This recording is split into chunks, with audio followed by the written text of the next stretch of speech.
From The Selfish Path to Romance, download Chapter 1 for free at drkenner.com. What a pleasure to see you again. You look more beautiful than ever. Tell me, what do you think of this building? I've been trying to take a poll among the guests. A what? A poll of opinion about it. What for? In order to find out what you think of it yourself? And have you ever been with somebody who you ask, what do you think, what did you think of this movie?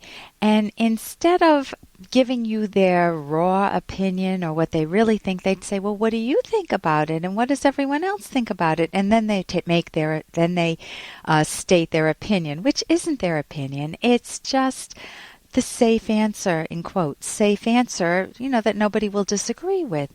Well, when you do that, you abandon your own mind. And so you don't want to do that. That drop was actually from The Fountainhead, which was written by my favorite author, the author that actually had the biggest impact on my life. I read her books and then went out and got a life. I became a clinical psychologist. And her name is Ayn Rand, Aynrand. And I read The Fountainhead, and then I read Atlas Shrugged, and then I read The Virtue of, get this, Selfishness. And it's not selfishness the way you ever experienced it or have understood it in the past. It's not a me-only view of the world. It's a rational, reality-based perspective where you can genuinely pursue your own happiness without ever stepping on other people or taking advantage of them and not letting them step on you. That's key. Too many people let others step on them. And right now I'm going to turn to the phones and welcome Amanda. Amanda, you have some kids that are out of control? Oh, yeah. Yeah, tell me, how many kids do you have? I have two, a 2-year-old and a 3-year-old. Okay, and tell me what you would like some help with. They completely ignore me. They're in competition with each other. I buy them all the same toys because it's like I have twins. Yeah. They always want to play with each other's toy. Yeah. And now it's to the point where it doesn't matter who has which fire truck, they always want the other one. Even though they're the same toy. And if I tell one to stop doing something, the other one starts doing what the other one just stopped, and I get the other one to stop, and then the other one starts doing it again. So it's chronic frustration for you, and you're probably pulling out your hair at times and saying, why did I ever have kids? I'm losing my voice by the end of the day most days. So what, you're probably like most mothers, you want them to, have peace. My father once said to me, I had two younger sisters. There were 3 of us that were very close in age. And my father once said, if there can't be peace in this household, there can't be peace in the world. And guess what? There was no peace in the household because we were always fighting. Yeah. So most parents run into that problem. How do you engage your child's cooperation? How do you deal with sibling issues? How do you get some peace of mind as a mother and feel competent as a mother rather than have it be a chronic frustration situation for you and the kids? Oh, you're asking me that? No, I mean, that's the question. I'm calling you. Right. So, yeah, you can answer it for me. No, there are wonderful, wonderful, wonderful skills out there. And I'll give you a couple of examples. For one, you're buying the kids the same things all the time. They each get a fire truck, or they each get a stuffed animal, or they each get something because you're trying to make it equal, I'm assuming, right? Equal, and so I don't feel as frustrated when one person has one toy and the other person wants it, and I have to do the whole, you get this for 5 minutes, and then it's his turn for 5 minutes. Because that doesn't work out so well. Okay, so the principle that you want to be able to give them is ownership. It is that you want them to respect each other's property. There's a title in a book. I'll give you the name of the book in a minute or so. There's a chapter title called Equal is Less, meaning equal makes you go crazy. And the example that's given in this book is that imagine that you're a mom and you're making pancakes for your 2-year-old and your 3-year-old. And you make put pancakes on one pancake on each of their plates, and the 3-year-old says, hers is bigger than mine. And so what do? You say, oh, well, then I will make you one just the same size as hers. And when you make a pancake the same size, guess what? It might have a little bump in it or something that's a little bit more. And so the other one says, no, it's bigger. I want more. You will drive yourself crazy as a parent trying to make things equal. So what you do is instead of treating children equally, you treat them uniquely. Very important concept. If one child says, Mom, I want hers is bigger than mine, I would say, oh my gosh, Tommy, you sound really hungry today. Would you like a few more pancakes? Notice what I'm not talking about. Yeah. I'm talking about me and Tommy and his hunger. I'm not talking about how to equal things. She got a fire engine and I didn't. And I'd say, it sounds like you're interested in fire engines. Are you, honey? Well, no, but she got one. Well, if you're not interested, what are you interested in? Well, I'd rather have a police car. Oh, fascinating. You learn these skills that make it so that you don't go crazy.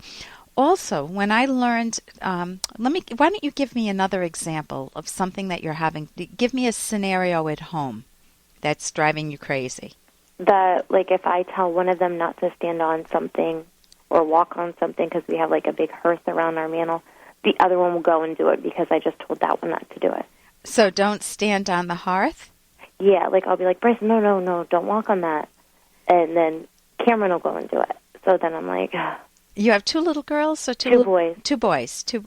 Okay. So I have climbers and I have wrestling and... Partly, oh, wow, there's a website that I would love to give you.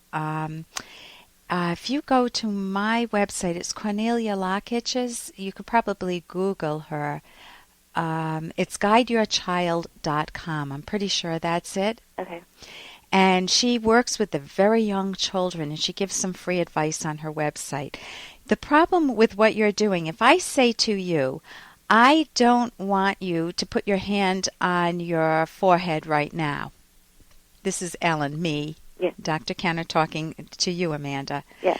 What image did I just paint in your mind? Me putting my hand on my forehead. Fascinating.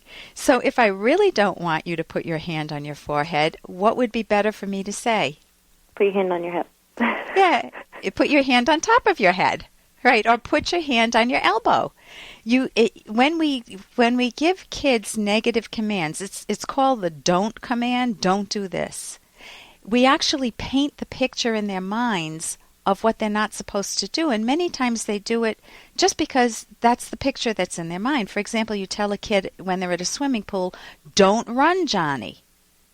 Instead of, hey, Johnny, when we go around the pool, we walk. What image are you now painting? Yeah. And if you say, don't run across the street, instead of, honey, stay on the sidewalk with me, or hold my hand, or see how hard you can squeeze my hand, and then they're staying on the sidewalk with you. You tell them what you want them to do rather than what not to do. If you don't want them on the hearth, you'd say, let's put little rugs in front of the hearth, and which rug would you like today? Okay. What about, like, in the Walmart cart, though?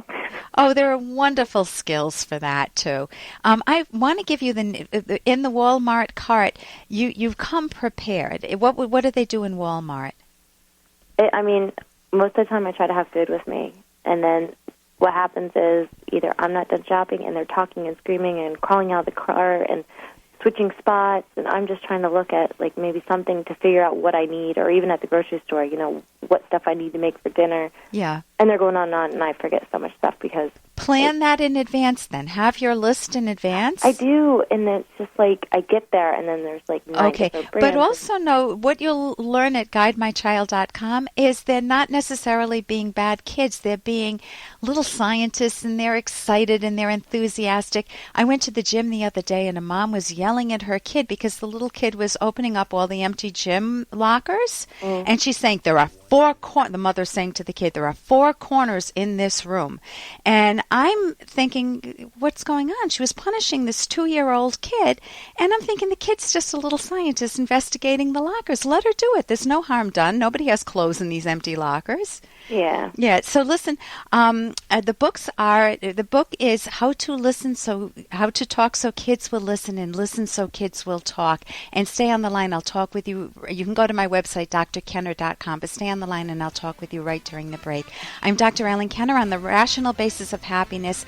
And if you feel overloaded and extremely stressed, stay tuned, because coming up, I will be talking to Dr. Ed Locke, who is an expert on stress and coping, and we'll discuss important ways to reduce the stress in your life where you don't have to put up and shut up and you don't have to be angry with people. You can learn how to cope better with stress. I'm Dr. Ellen Kenner on the Rational Basis of Happiness. Here's an excerpt from The Selfish Path to Romance, the Serious Romance Guidebook by Drs. Kenner and Locke. If you and your partner do not like exactly the same methods or techniques of intimacy, you can informally take turns doing the things each partner most prefers so that each partner is assured of enjoying pleasure. Taking turns should be done with goodwill, not with resentment. Resentment results when you or your partner thinks my desires are important and good, but yours are trivial and stupid. And while it's benevolent and loving to fulfill your partner's desires, there may be certain techniques or acts that one partner strongly dislikes. In some cases, a loved one may learn to like something he or she did not like at first, but this is not true in all cases. If your partner strongly dislikes some activity, you need to fully respect your partner's right to say no.